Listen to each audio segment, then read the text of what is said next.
Cynthia Kiteford-Smith, and I would like to welcome you to the Restorative Strategies course.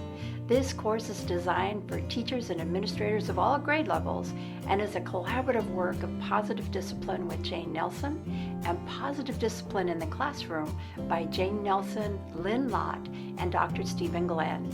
We've also incorporated circles, morning meetings, mindfulness, and social emotional training skills.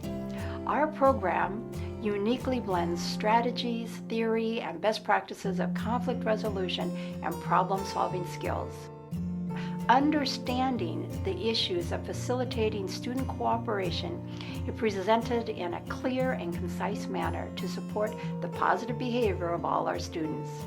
You will learn about mistaken goals, positive communication, and how you would either react or respond to a crisis and solution-oriented approaches to bullying.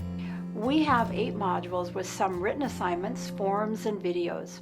As you progress through the program, you will gain skills to address behavioral issues and learn how to handle them. Our objective as you continue through the course is understanding the child or student and build relationships with each student and their families, which promotes academic success and builds the student's self-worth and teaches them responsibility and self-regulation. Again, I welcome you, and if you need any information, please do not hesitate to email me. Thank you.